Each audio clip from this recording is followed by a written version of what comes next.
For all of us, it's about predicting where the consumer is going and getting half of it right. One of the things we want to do is create ads that don't suck. Embracing change creates great possibility. I'm Alan Hart, and this is Marketing Today. Today on the show, I've got Kevin Keller, E.B. Osborne Professor of Marketing at the Tuck School of Business at Dartmouth College.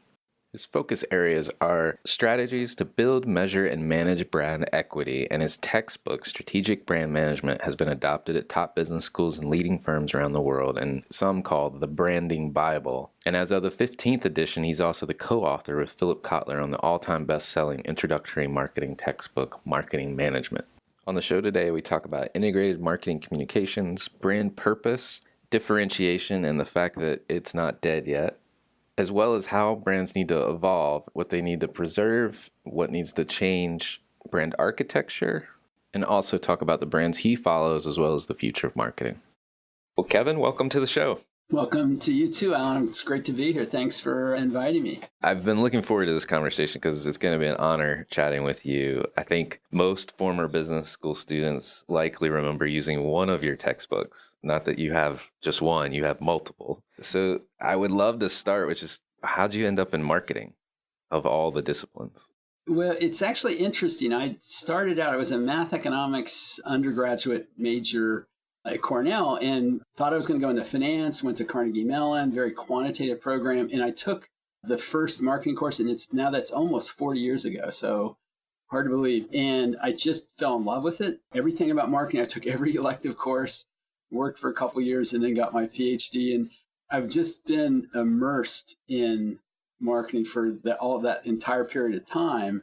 And I just think I find the consumer psychology, the competitive nature, the whole idea of trying to deliver value and quality to people. It's just got just so many things, and it's constantly changing. So I really just fell in love with it and continue to this day. So it's something I always enjoy reading about, talking about, thinking about, right until now. That's great. It's funny how many people start out in economics or quant and not that that's not in marketing, but then pivot to marketing, which is, I think, more of a broader quality quant, if you will, things. That's interesting you started there as well. I think I'm glad for marketing as a function that you didn't end up in finance. Yeah, no, thanks. Thanks.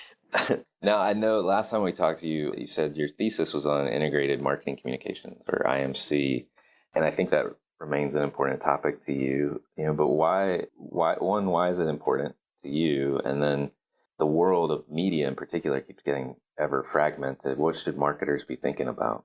Yeah, no, it's interesting. My thesis actually was about memory factors in advertising, and it's sort of one of the fundamental problems with television advertising in particular is that people don't link up ads and brands. They kind of remember the ad, but they don't remember who it's for, and certainly don't evoke that at the point of purchase. And so I, inspired by ad campaign with Life Cereal that starred this little boy called Mikey, where they had to put the photograph of Mikey on the package to remind people that this was the ad they liked and this was the product that was good tasting and healthy that they were advertising.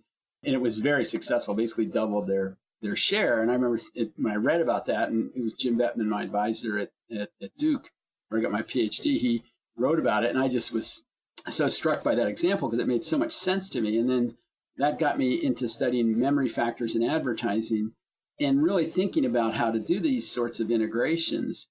In this case, it was point of purchase and packaging and television advertising. But I began to look at reinforcing television ads with audio tracks on radio, with visual images in magazines. And this was some work I did with Julia Dell, who was also at Duke. And this was all done sort of in the mid 80s. And that was an era where integrated communications sort of took form because there was a lot of promotions going on. PR was becoming more important, direct marketing. And so the agencies started talking. Y&R talked about the whole egg, and Ogilvy talked about orchestration. They all were acquiring these companies. And it was clear that that was the way to manage your marketing communications, was through multiple vehicles. But the question was how do you integrate? How do you make sure that 1 + 1 = more than 2? And that the whole is greater than the sum of the parts. And so I've been fascinated by that ever since. And obviously with digital coming in, there's just a whole now, even integrating digital is a challenge by itself, not to mention integrating that with other forms of communication. So it just really was something that I found just fascinating and really led to a lot of different research projects through the years in my teaching and everything. And I think it's just a fundamentally important issue. I think it's something that all marketers need to be thinking about, how to be smarter about it, and recognizing that it's not just about trying to say the same message across different communication platforms, that you're trying, I always think of it as with integrated communications, you're trying to paint a picture in the minds of consumers about your brand. And there are different colors and textures to reflect what the brand stands for. And there's clearly some central elements to that. But any brand is richer than that. And they're trying to make sure there's an emotional side, a functional side. And so really understanding how to mix and match, and that's the main theme I have for integrated communications, and really sort of understanding how to combine in the right way is, I think, really crucial, and an area that needs more research attention and needs, I think, better thinking both from academics and practitioners, because I don't think the state of the art is as good as it should be. That's interesting. Is it the brand, the brand purpose or the central brand theme? Is that, in your mind, what makes integrated marketing work, or to be integrated, so to speak? Or is there other aspects to you? Well, I think part of it is it's going to be your strategy, your positioning, and if you want to think about an essence, that's going to be at the core. And I talk about brand mantras, capturing the essence of your positioning, but, there are also broader concepts. I talk about points of parity and points of difference as being crucial to positioning, but however you want to think of that, whether they're pillars, they're values, whether they're going to be you're trying to create these associations, you're trying to create awareness, you're trying to create this mental state about your brand, and it's got sort of, rational, emotional components, et cetera. All of them sort of can, I think, impact. Purpose is, to me, that's sort of a higher order aspect of a brand. It's sort of really what is the bigger picture sort of payoff. I think of it from the standpoint, if I deliver on the positioning to consumer, I deliver on that promise to what, my brand can do for consumers, create the right experiences and values, et cetera. What is the bigger outcome of that's created for consumers or society as a whole, or whatever that might be? So it's really taking that brand promise and that delivery and then kind of laddering it up. All of that can be, all of that needs to be sort of factored into communication strategy. It's obviously not going to be the only component of marketing that's going to deliver on that. And that's what marketing is all about. It's about the product and channels and everything else. So it's about those direct experiences. It's going to depend on, word of mouth and other things outside the control of the company and communications. But communications often plays a really crucial role in creating intangibles, to even making sure that the tangibles themselves and the more functional aspects of a brand are appreciated and understood and differentiated. And so, to me, it's always the 1-2 punch of great branding is often product and communications. And it's more complicated than that because there are channels and, many, many other decisions that have to be made. But those two, if done right, are crucial, I think, sort of for brand success. Yeah. We touched on purpose there. I've had a number of guests on the show from Shinola, which is, I don't know if you know them, but they make a lot of different things, but they're kind of an American luxury brand. I think most known for watches, and to REI more recently. And the CMOs of both those organizations talk a lot about the causes or the purpose that their brands are in service of. I'm curious to kind of get your point of view on how does purpose play a role in building brands today, and what are the benefits of it? I think the thing with purpose is I think consumers do care more about products than just what they deliver to them, directly, in some sense, the particular benefits that they accrue from that consuming or purchasing and consuming a product or service. And I think that's crucial. I think people do care. I think that's one of the major themes that is in the book with Phil Kotler, the marketing management textbook. We talk a lot about the corporate social responsibility and the community and the environment, and just people care sort of what the brand is doing about that. That said, I think it's also really important that people care a lot about the value that they're getting in all the richness of what that construct or that concept means in terms of, psychological value as well as more functional value. And there's a lot of components to that. And I think purpose really works best when it's really tightly linked to what the particular value creation is associated with, or brand promise associated with a brand. And so making sure that those two are really closely aligned, I think is important. I think that's true with another theme that, there are lots of themes that go on in branding and marketing. I think sort of the emotional side is one that a lot of people talk about, and its importance. The notion of storytelling and narratives, all those are very, very useful ways of thinking about how to take that brand, your brand promise, and the value you create, and the richness you're trying to kind of paint that picture in the minds of consumers. But I really think it's crucial that they're all sort of linked and integrated and aligned. And I think sometimes the mistakes are when they're almost, they're added on and they're not truly linked. It's just sort of slapped on, or it's just something that is disconnected somewhat. And I think that's the strongest brands are so cohesive, and the parts, all these different things we're talking about, these different notions come together so well. And that's why they're so strong, is that because of that alignment that occurs, so that the fundamental value that's being created, the actual more product functions, if you will, and the more rational value ladders up and links to a more emotional payoff, which is in itself, all of that kind of is consistent with the purpose that, the higher order value that's created that goes more to the community as a whole, or to society or the environment or whatever that is. And I think those brands are the ones that have that consistency and cohesiveness and clarity in the minds of consumers. So to me, that's it. Again, back one last thing on purpose, because you asked about the benefits. If I am a big believer in that and the importance of having causes, and that's something that I think should be part of the brand promise. It's part of kind of giving back as a brand. And if you do it well, there's so many benefits. And I think sometimes people don't always appreciate maybe the richness of that, because it certainly helps with awareness, but it creates a certain personality and imagery for your brand. It can evoke emotions. It can really elicit engagement. And that's all externally. It has great internal value with employees and how they can rally behind the cause. And when you think of all those things and how, if it's done properly, and again, just like any kind of sponsorship or cause or any of these kind of programs, the execution and the kind of strategic intent that goes with that is so important.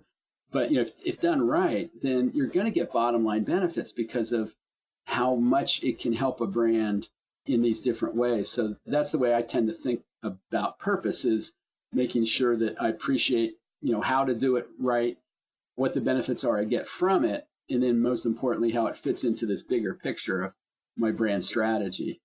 It's great. So one of the things you shared with me was this, I think it was a letter that you wrote, the incoming chair of the Marketing Sciences Institute. Is that right? Yeah. Yeah. I think that's right. Yeah. It was this list of 5 things you know about marketing. And I want to talk about a few of them because they're pretty interesting. Yeah, it's actually an interview, just to be clear. Okay. Just that, so it wasn't sort of like, it was part of a series that we created, which I guess I can plug on the podcast, which is at the Marketing Science Institute, 5 things I know about marketing, although I always like to think of it as 5 things I think I know about marketing, but I think they wanted me to be more decisive. So I took the bait and I did that. But yeah, exactly. So there were basically 5 things that were shared in this interview, and that was put on the website with Kay Lemon, who was the executive director that followed me there. Okay. So the first was this notion, and I'm paraphrasing, so apologies in advance, but the first was this, notion of the customer is not necessarily always in charge. And I think at first it struck me as kind of, I wasn't exactly sure what you meant, but we also, in popular industry press, we talk about the customer is in charge. And so this kind of threw me for a loop. Can you explain what you meant? Yeah, no, I will. And it's funny because I do always say the customer owns your brand, because ultimately the value of any brand is what value gets created in the hearts and minds of consumers. But that's different from saying the customer is in charge. And I think a lot of people talk about how the customer's sort of almost doing the marketing now, in effect, that the marketers are no longer in control, and et cetera, et cetera. So the point I'm trying to make is that just because customers or consumers are empowered, which they are now because of the digital world we live in and their ability to communicate and share information with each other and about companies and et cetera, just because they're more empowered or are empowered does not mean that they're enlightened nor engaged with a brand. Opportunity doesn't mean that people necessarily have that motivation and ability to actually follow up with a brand. And it's just a simple fact. I mean, today, all of us are going to encounter literally hundreds of brands. If you think of brands broadly in terms of institutions and organizations and not just products and services, I mean, people, I mean, there's so many. And of those, which are the ones you're going to truly engage with? It's just a fraction. So it's only some of the people, some of the brands, some of the time who are actually going to take that effort to actually take advantage of this empowerment to do something in some way. So doesn't mean that's not important. And so I don't want to minimize that. I just think it's important to realize that it's not as simple as sort of this customer base in some totality sort of now kind of quote running things for a brand in some sense, or affecting the fate. It's just you got to realize there are a lot of people who have zero, and you're your customers, and they may be your loyal customers, and they have zero engagement. And I like the phrase, empowered is not enlightened nor engaged, and just recognizing that as long as you keep that in mind. And the question is, how do I enlighten people, and then how do I engage people more, my customers? Right. So the next one I thought was interesting was differentiation, and that there's some sort of like myth that all products are the same now. And I think I hear that in a lot of categories that I work in. We're basically the same. There's little to differentiate on. But I think you're trying to make a point that differentiation still matters, and that I believe that you believe that there's a way that you can differentiate even if you think you can't. Oh, totally. Okay. Sorry. And I can't wait to jump in on this one. So Go for it. No, it drives me nuts because I think the idea that you can always differentiate something, and it's just a fundamental, to me, tenet of branding and in marketing, because we're not about products. Maybe you can't differentiate the product per se, although even then I think almost any product now is unlikely to be exactly the same 10 years from now. So the idea that who's going to be first to make those changes and improvements and everything else. But if nothing else, we always say you're not selling a product, you're basically satisfying needs and delivering benefits and creating experiences. When you think of it that way, there's so many ways that you can differentiate it with added information, added value, and especially to try to understand how you can fulfill this promise and deliver on this value and these benefits in so many different ways. And so the product is only maybe even a small part of that. So, that experience. So that's the part I think that it becomes self-fulfilling. I think very myopic to sort of just say, well, all products are the same, and that's because they're thinking of what I think some marketers maybe unfortunately are thinking of their product or service, too narrowly, and not thinking of it as more of that they are sort of delivering benefits and satisfying needs. And especially if you think about satisfying needs, there's so many ways to do that. And I always think about any brand, about the potential it might have. And you have to think about that for the products and services and experiences that they create and the needs that they satisfy. How can they achieve that potential and do it better than others? So I just think it's really fundamental realization, and it's so crucial because there's nothing more important to a brand than to be differentiated, and there's nothing more helpful to be differentiated on the basis of the products and services and experiences that are being created. Right. I love the broadening definition of differentiation, because I think the marketers I was referencing, they're typically thinking about, I produce, widget A or service A, and I'm not thinking about all the other touch points or ways in which a customer is engaging with me. That's really smart.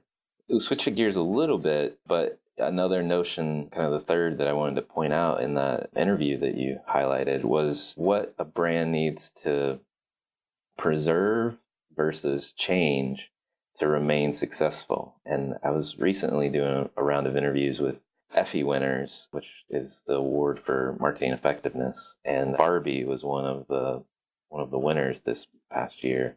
I think they kind of epitomize potentially what you're talking about in terms of what to preserve about the brand and what to change, with They're bringing out, professional Barbies. They're bringing out, different literally shapes and sizes of Barbies. So it's not just the traditional shape that everyone knows.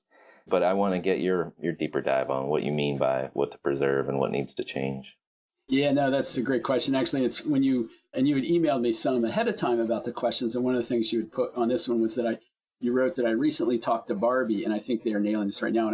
And I just immediately pictured you talking to Barbie, just the Barbie, because she now has this persona. It's sort of she is professional, she's savvy, and she's in charge. So now the product's in charge. I guess this is an addendum to our previous set of comments. Yeah. And I think that's great to see the progress that is being made there with that brand. And it's one of those things, it's so important because it's the long-term success, like you said. It's all predicated on moving forward, but moving forward in the right direction. So I always talk about innovation and relevance as being so crucial, and innovation in every, and again, even to refer back to what we were just talking about in differentiation, be constantly thinking of how to create more value and improve experiences and all those kinds of things that are sort of associated with that. So a very broad sense of innovation. And the marketing you do, innovating on the marketing itself and how you're reaching consumers and speaking to them and distributing your products and all of those, but doing it in a very, very relevant way that reflects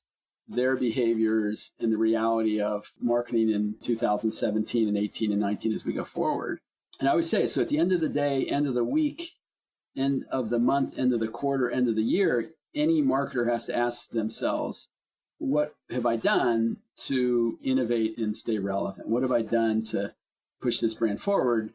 Make sure pushing it forward at the right direction, at the right pace too. I think the pace is a really important thing because you can try to go too fast, you can move too slowly.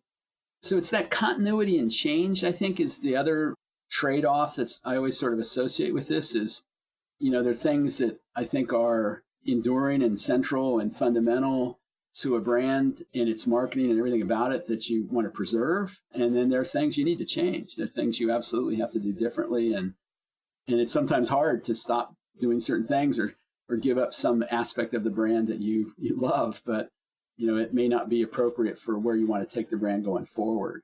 So I really think a lot of this is just staying really on top of the marketplace and really understanding your consumers and customers and their hopes and dreams and wishes, and you're trying to always be moving the brand in a direction to try to achieve that.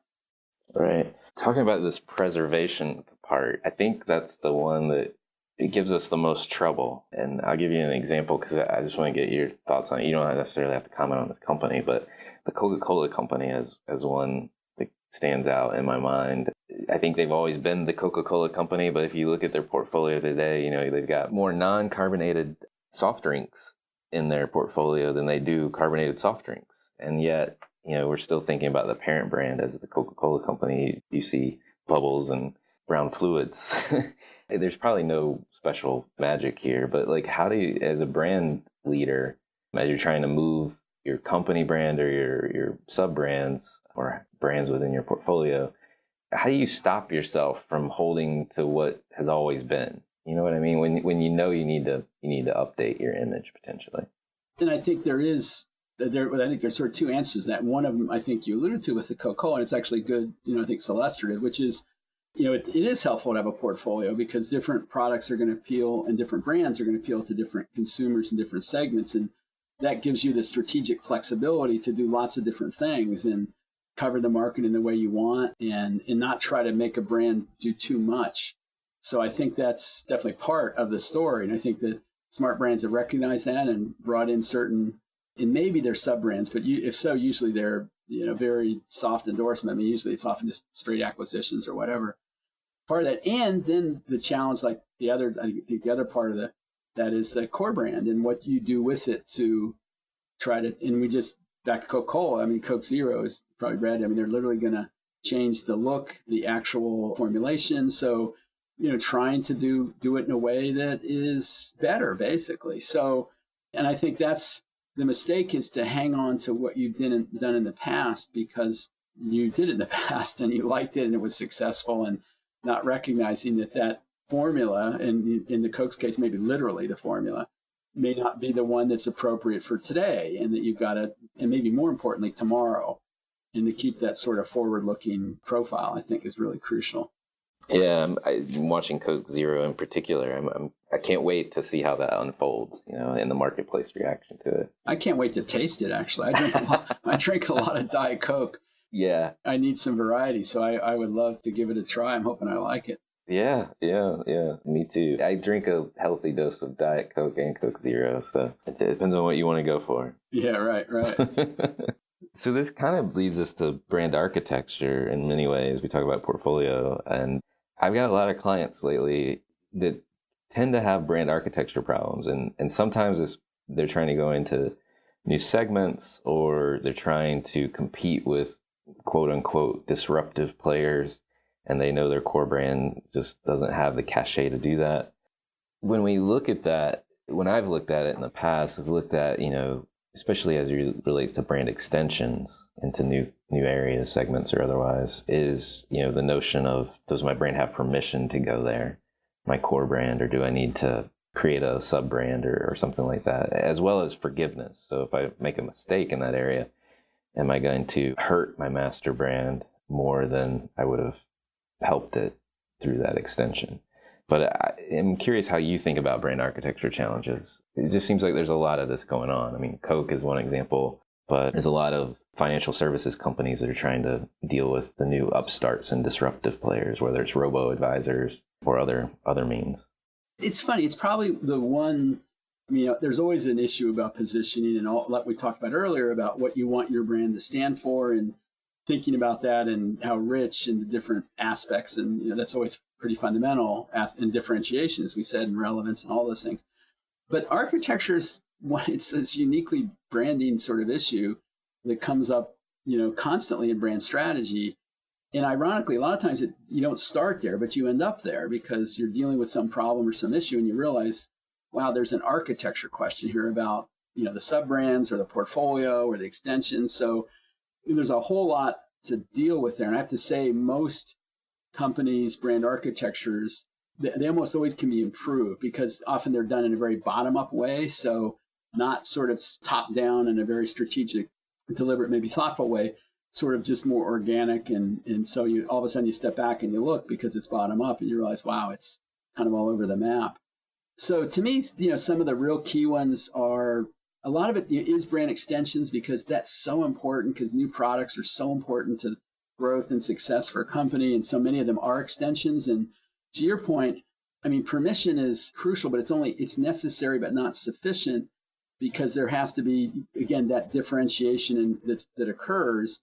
So I talk about points of parity and points of difference that are so crucial to break even, but also find areas that you're better. And what happens with extensions is often consumers will give permission, but they won't necessarily, once the brand makes that step, that choose it. So it's choice is different than saying, would I be willing to buy it? Yes, but would you buy it? And I think that's different. And there's a good friend of mine, and one of the best marketers I know is Scott Bedberry, who used to be at Nike and Starbucks, and he wrote a great book. So this is my second plug, I guess, New Brand World, which I highly recommend. But he's got this rule in there called the spandex rule, which I love, because it's about branding and extensions, and it's just because you can doesn't mean you should. And it's the spandex rule because it applies to spandex too, but more importantly, it applies to the brand stretch, if you will. And I just think that there are way too many Me Too extensions that are basically violating the spandex rule, because they can do what they do, choose to do it, and yet they shouldn't, because they don't have enough permission to do that. So, to me, that's one of the really, really big issues. And then, otherwise, with architecture, a lot of it is about the portfolio and sub-branding appropriately. And I think in general, again, lots of things we could talk about, but the other thing I just mentioned, now is just this notion that just fewer, stronger brands is the way to go. And I think the one mistake with a lot of architecture is it's overly branded, it's too internal, it's not consumer facing enough. And just keep it simple as much as you can. Try to not have as many brands, use product descriptors, don't confuse people, and really try to make it as just simple and transparent as possible. Well, I think that's good advice. Well, I love to get to know the person I'm talking to in each of my interviews. So I want to kind of step back a little bit from all this marketing speak and see one of my favorite questions to ask is what experience in your past kind of defines or makes up who you've become? Yeah, it's interesting. I mean, my background, my dad was in the Air Force. He was literally a rocket scientist. He was a physicist. And so I grew up with, that sort of a background and sort of unusual background. Didn't move around a whole lot, but had those sort of wherever he was based there in Wright-Patterson in Dayton and whatever. So always had an appreciation, I think, for science and all of that. But also in just being part of the Air Force, I think there's just something about being part of a community and being empathetic. And there's just something that I think was really fundamental for me. And that's, I think, a big part of what I think makes good marketers. I think being able to empathize and project and understand others is really crucial. I think that was something that I think came out of a lot of sort of my early experiences and just kind of growing up in that sort of with two great set of parents and having those kind of values. And that was something that, I just think is just crucial to marketing. And I think it's harder than it seems. I think being able to really understand how others think, and especially the less similar they are to you, I think that reality is, that realization, I think, is challenging, to be able to overcome that. But that's something that, I've moved around a lot. I've lived a lot of different, went to a lot of different schools, been to a lot of different places, and so I think that's helped me a lot to try to, and always had to kind of work hard to get what I, trying to improve myself and get better at what I was doing, and whether in school or after that, being a professor and writing and everything. And I think that definitely is that drive, I think, to try to having this passion for marketing, but also this drive to constantly be better at it and learn more. And that's just kind of fueled my whole life, really. So that was, all kind of came, but that's maybe some of the origins, at least, of that. What makes you get up every day? What kind of drives you personally? I love being a professor. I think I'm so glad I chose this career path. I came out of an MBA program at work, and I enjoyed that too. I was at Bank of America, and it was a fun time, and I loved being in San Francisco and everything about that. I love the intellectual challenge of trying to understand how things really work in a rigorous scientific way, because you can make lots of statements, but how do you prove it? How do you know that's true? And how do you go about testing that? And I learned so much from, that's why I love writing textbooks, because I get to study so many other people's research besides doing my own.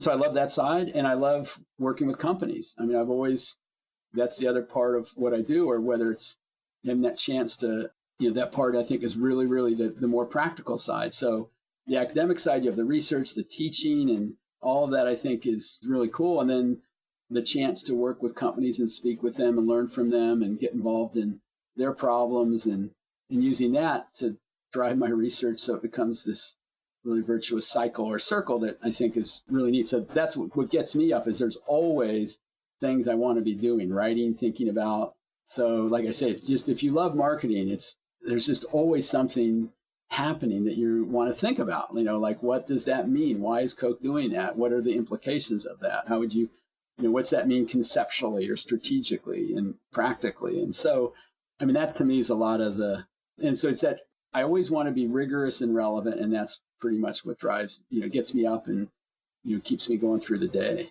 Yeah, that's very cool. Share similar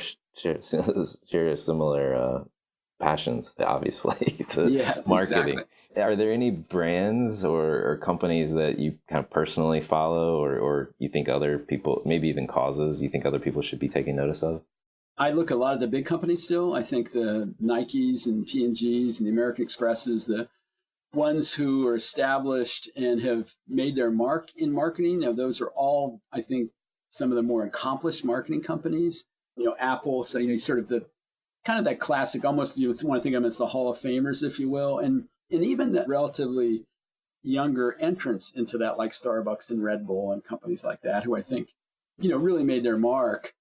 And then there's obviously a whole set of even younger companies, and most of them are more tech oriented to Facebook. I mean, just Facebook, Google, and Amazon. I mean, those three are going to be, that's going to be a challenge, just to keep up with all the things they're doing and try to make sense of them. And I do think they're important to follow. So I'm certainly doing that. And then lastly, I think the other ones would be the ones who are really trying to, change categories. And obviously Uber and Airbnb, brands like that, but, Warby Parker and some of the ones who are taking a conventional category, and, Method did that even longer ago, a conventional category and kind of turning it upside down through, a lot of innovation. And the challenge for any of these is to sustain that. And, how do you make sure that it's truly transformational? And so I think those are the other ones. And then in terms of causes, I'm just always interested in anything in terms of social, environmental. I just follow those a lot. They're very interesting to sort of see what's going on. Personal cause for me is autism. We have a daughter who's autistic. And so that's something I'm always interested in special needs and what kinds of things are being done and the causes that kind of go around that, and in terms of education and support and research, et cetera. So, there's always lots of things going on in that area too. And so that's why it's always, every day you've got so much to read and keep up on because there's so many developments for all these companies and the field as a whole. Last question I always ask people, and there's probably no better person to ask than yourself, is what do you think the future of marketing is going to look like? It's a great question. And it's, I think the technology obviously is just this incredible force that's going to change so much. And the mobile especially is just transforming the way people shop and literally the way they kind of run their lives. I'm just fascinated to watch sometimes how much time people spend on a phone at a sporting event, or at a concert or whatever. So trying to capture the moment or being somewhere else or trying to share it or something like that. But there's just an awful lot going on with technology. I think the globalization side is fascinating in marketing.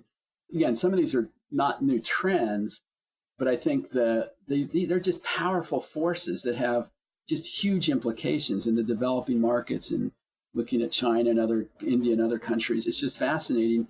I think the social responsibility is going to become more and more important. I think that's part of the equation, and trying to factor that in, and also the marketing for those causes to make sure they're done. So I think I look at the breadth of marketing and the channels and omni-channel and how that's going to unfold as retailing changes and more companies try to figure out how to distribute products directly or who to partner with, and try to establish those partnerships. And back to, I think the role of design, I think, is a huge one that's transforming products and services. And the beauty of design is how a product works, looks, and feels. It's functional and aesthetic. So it's really, truly, pushing the brands like the Apples and the Samsungs who just embrace that have benefited so much. So that's another powerful force. I think the pricing side of marketing, in terms of value, and the consumers now, I think, are so much savvier about that, and then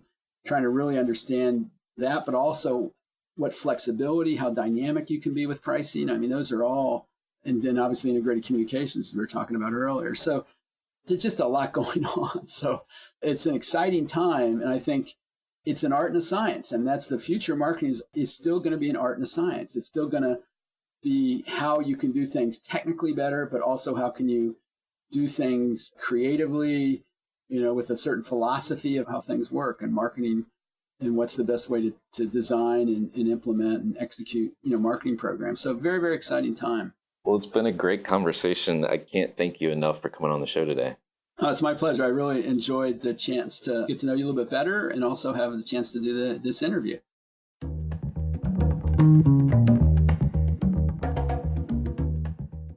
Marketing Today is brought to you by Atomic. Atomic focuses on unleashing the growth potential for clients we serve. Atomic is a strategic consultancy specializing in business, marketing, brand, and innovation.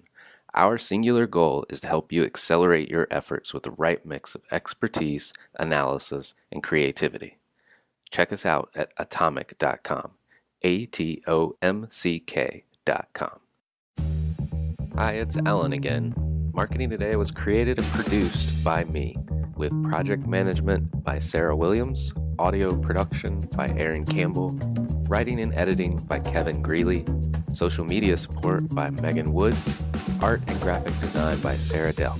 If you're new to Marketing Today, please feel free to write us a review on iTunes or your favorite listening platform. Don't forget to subscribe and tell your friends and colleagues about the show. We love to hear from listeners at info@atomic.com. I'm Alan Hart, and this is Marketing Today.